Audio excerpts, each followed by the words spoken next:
Hello guys, I am Ricky and your most welcome to our YouTube channel Nirmala Nirvana classes. जैसा कि आप जानते हैं, हर संडे हम आपके लिए एक बेहतरीन और बहुत ही अच्छा कहानी लेकर उपस्थित होते हैं। तो इस संडे भी हम आपके लिए एक बेहतरीन कहानी लेकर उपस्थित हुए हैं और वीडियो को लास्ट तक देखिएगा, बहुत ही अच्छी कहानी है। तो चलिए बिना देर करते हुए कहानी को स्टार्ट करते हैं, कहानी का आगाज़ करते हैं। स्टोरी बहुत पुरानी है, बहुत पुरानी मतलब कि आप बुझिए कि भगवान बुद्ध के आसपास समकालीन है। चलिए कहानी को स्टार्ट करते हैं। स्टोरी कुछ इस प्रकार है मित्र कि अपने देश भारत में एक क्षेत्र विशेष की बात है जहाँ पर भगवान बुद्ध के शिष्य आनंद रहा करते थे। ये उनके बहुत दिन की बात की बात है, ये आनंद के समय की बात है। तो वो जहाँ रहते थे वहीं पर एक खूबसूरत वेश्या भी रहती थी जिसका नाम था पिंगला। और ये आप अध्ययन करेंगे आप शास्त्र वगैरह का, तो उसमें आपको कहीं ना कहीं इसका जिक्र मिलता है। आप कहीं कहीं गणिका, कहीं कहीं पिंगला, इन चीज़ों ये जो है आपको उसको सुनाई कहीं ना कहीं दिख पड़ता है, ये मालूम चलता है। तो उसकी स्टोरी है, ये हमने अखंड ज्योति से ली है। तो वो उसमें क्या हुआ कि वो रहती थी। तो एक बार जब चूँकि उसकी खूबसूरती इतनी ज़्यादा थी, वो इतना फेमस थी लोगों में कि दूर दूर से लोग उसको देखने के लिए आते थे और उसका जो आनंद उठाने के लिए आते थे। वो जो नाच गान करती थी या जो भी उसका जो एक वेश्या का धर्म होता है उसके अनुसार वो जो चीज़ें करती थी उसको लोग देखने के लिए आते थे। और उनकी सभा में बहुत ही धनाढ़ लोग आते थे, एक से एक रईस, एक से एक यंग, एक से एक अच्छे व्यक्ति वहाँ उपस्थित होते थे और वो अपना जो नृत्य गान वगैरह और जो भी चीज़ें होती थी वो करती थी। तो उसका जो सभा होता था वो कचाकच भरा होता था और उसमें कोई साधारण लोग नहीं होते थे, बहुत बड़े बड़े और बहुत धनाढ़, बहुत मतलब कि एक समृद्ध लोग वहाँ जुटते थे। इस तरह क्या हुआ, एक दिन ऐसा ही उसकी महफिल सजी हुई थी और उसके बगल से जो बौद्ध भिक्षु आनंद थे उनकी महफिल भी जा रही थी। तो बौद्ध भिक्षु जो भिक्षु होता है, एक वस्त्र ओढ़ता है और एक वस्त्र पहनता है, नॉर्मल जो एक भगवा चोला होता है वो उस तरह करके निकल रहे थे। तो जब उन्होंने वो रोड से क्रॉस होते हुए जब उनके सभा तक पहुँचे, चूँकि वो उनको वहाँ पहुँचना नहीं था, वो अपने रास्ते से जा रहे थे, तो वहाँ पर बैठे लोगों ने उस भिक्षु को देखा। वह ऐसा स्थान, वह ऐसा जगह, ऐसा मतलब समझिए कि ऐसा सिचुएशन वहाँ बना कि एक तरफ घोर विलासी लोग हैं और एक तरफ घोर त्यागी लोग हैं। अब मान लीजिए जो वेश्या के घर पहुँच रहा है या वहाँ नाच गान नृत्य के लिए, वासना के लिए, भोग विलास के लिए पहुँच रहा है, उसकी स्थिति क्या होगी। और उसके अपोजिट जो लोग त्यागमय जीवन, एक भिक्षु भिक्षाटन के लिए जा रहा है, तो वह कंडीशन कैसी होगी। दोनों का समागम एक स्थान पर हुआ। और इसमें क्या हुआ, जो ये लोग थे, इनके महफिल में जो लोग थे, इन्होंने उनका मजाक बनाया। जाते हुए राह से जाते हुए उन भिक्षुओं का बहुत मजाक बनाया। क्योंकि वो ऐसा कंडीशन होता है, जैसे मान लीजिए दो मित्र अगर एक लेवल पर है तो बातें उतना बड़ी नहीं होती, लेकिन एक बहुत ऊपर चला जाए, एक बहुत नीचे हो जाए, तो कुछ ना कुछ तो वहाँ एक खामोशी भी कुछ ना कुछ वहाँ पर कहती है। ऐसा ही हुआ। तो वहाँ पर जो वो पिंगला थी वो बहुत खुश थी कि हमारे महफिल में इतने लोग हैं और एक जो भिक्षाटन के लिए जो जा रहा है, ये मतलब उसको देख करके उसका मजाक बनाया गया कि ये देखने में कैसा लगता है। और ये बात भी स्वाभाविक है, एक भिक्षु और कहाँ एक जो बाकी वासना में जीवन का आनंद लेने वाले लोग, उनकी रहसी, उनका पोशाक, उनका जीवन, उनका जो रहन सहन, उसका स्टाइल, उनकी बात करने का तरीका और भी चीज़ें जो होती है वो एक अलग होता है। और एक भिक्षु जो होता है वो तो सचमुच अगर आज की दृष्टि से जो अभी जिस समय हम लोग जी रहे हैं इस लेवल से देखें तो सचमुच वो लगता ही होगा कि एक बहुत उत्कृष्ट है और एक बहुत निकृष्ट है। लेकिन अगर आप हृदय से देखें, उसकी सच्चाई को देखें, तो आपको ये बात समझ में आएगी कि उत्कृष्ट कौन है और निकृष्ट कौन है। एक तरफ लोग सिर्फ शरीर की साज सज्जा पर ध्यान देते हैं और उस लेवल को लोग एक लेवल समझता है, लेकिन एक तरफ जो आदमी जो आत्मिक तौर पर जो आत्मज्ञ है, जो सब कुछ जानने वाला है, वो पोशाक किसी भी तरह पहने, लेकिन उसकी तो महिमा एक अलग होती है, उसकी जो महिमान्वित है, उसकी जो आभा है वो अलग होती है। लेकिन कुछ ऐसे लोग हैं जो नरपिशाच हैं, उसको समझाना मुश्किल होता है। और ऐसी ही घटना घटी और वहाँ पर पिंगला ने आनंद को कहा कि देखो आज हमारी महफिल में कितने एक से एक लोग आए हुए हैं और एक तुम्हारा जो ये भिक्षा मंडली जा रही है, जिसको देख करके लगता है कि ये बहुत मतलब ऐसा लगता है कि तुम दया के पात्र हो। आनंद मुस्कुराए और कहा, हाँ हम दया के पात्र हैं और हम ज़्यादा इस चीज़ पर कुछ बोलना नहीं चाहते हैं, लेकिन ये तुम्हारी समझ है। अगर तुमको लगता है कि हम दया के पात्र हैं, दया कर दो, हम तो भिक्षा लेके घूमते हैं, कुछ भिक्षा दे दो। आनंद ने कुछ भी नहीं कहा और वो चले गए और पूरा सभा में जितने लोग थे सब हंसने लगे और उनका मजाक बनाया। आनंद उनसे जरा भी विचलित नहीं हुए। एक सन्यासी ना सुख में बहुत खुश होता है, ना दुख में बहुत गमगीन होता है। और जो स्थित प्रज्ञ है, जो जीवन में इस तरह की धारणा रखते हैं कि जो खुश होने पर भी बहुत खुश नहीं होते और नाराज होने पर भी बहुत नाराजगी नहीं सो करते, वो लोग बहुत स्थित प्रज्ञ और बहुत मजबूत होते हैं। तो आनंद निकल गए उसकी महफिल शुरू हो गई और वह चूंकि रोज ऐसा ऐसा चलता रहा और 20 साल 30 साल तक वो चूंकि उसका जो एक यौवन था वह चलता रहा।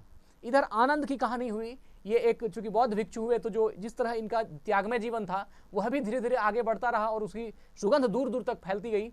एक जो अच्छा मर्यादित जीवन होता है उनसे आनंद की भी प्रतिभा बढ़ती गई और यह भी प्रसिद्ध होता चला गया। दोनों ही अपने अपने जगह पर बढ़ता चला गया।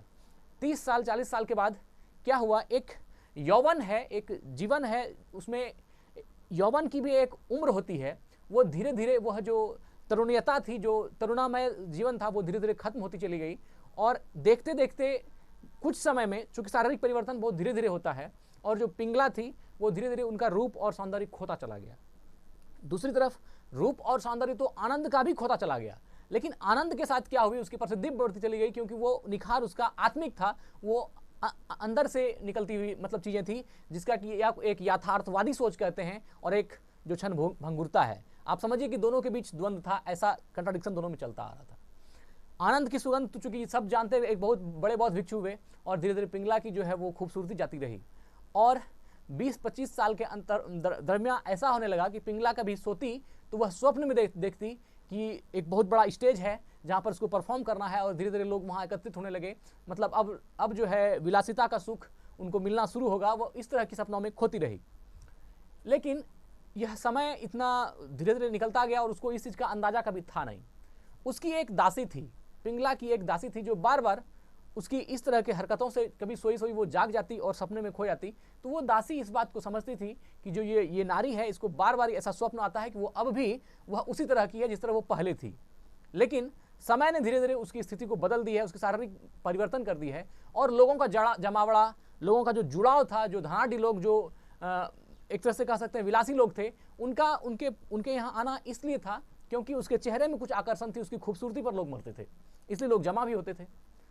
तो उस दासी ने उसको कहा कि आप जो बार बार ये स्वप्न में आप जो स्वप्न देखती हैं और जग जाती हैं देखते देखते, हम आपका हाल समझ सकते हैं कि आपके साथ क्या बीत रहा है। तो उस पिंगला ने कहा कि हमारे साथ कुछ नहीं बीत रहा और हम स्वस्थ हैं, हम अच्छे हैं, जैसे हम चल रहे हैं वैसे ठीक हैं। कभी कभी पिंगला छत पर जाती और वो राजपथ को देखती थी जहाँ से कि उनके आशिक, उनके चाहने वाले लोग आते थे। लेकिन जब वो छत पर जाती थी तो वहाँ उसे कोई मिलता नहीं था क्योंकि अब उसके पास वो सौंदर्य नहीं था, वो रूप नहीं थी, वो आकर्षण नहीं था, वो यौवन नहीं था, लोग उसके पास आते नहीं थे, वो तरुणाई खो गई थी अब उसकी कहीं ना कहीं। तो उसकी दासी ने कहा कि आपकी बेचैनी का कारण मैं समझ सकती हूँ, आप जाएं और जो उस कमरे में आईना है उसको देखिए। पिंगला को लगा कि आईना में क्या है, बोला देखो, जाके देखो। तो उसने अपनी दासी का बात मानी और वो जाके देखने लगी।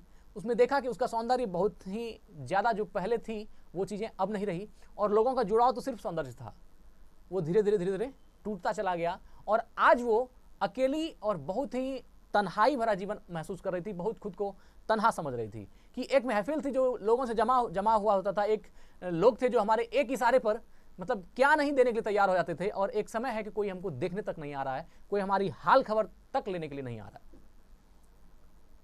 उसको बहुत दुख हुआ, लेकिन वो उस घुटन के साथ जीती चली गई। आप प्रेमचंद्र की अगर एक स्टोरी है उसमें आप देखें, उन्होंने एक सेंटेंस लिखा है कि गरीबी जहरीली होती है लेकिन अमीरी की कब्र पर जो गरीबी पनपती है वह अत्यंत जहरीली होती है। नमक का दरोगा में उन्होंने ये लिखा है कि गरीबी तो जहरीली होती है लेकिन जो अमीरी की कब्र पर गरीबी जन्मती है वो अत्यंत जहरीली होती है। वही चीज़ था कि जिसने वैभव और संपदा देखी हो, जो उतना मतलब अपनी एक इशारे पर उस तरह का अपना आशिक देखा हो, उसको एकाएक अगर मान लीजिए कुछ साल के बाद इस तरह की तन्हाई से अगर जूझना पड़े तो वह कितना दुखमय, कितना विषमता उसके सामने उपस्थित होगी, यह तो कोई भी आदमी समझ सकता है।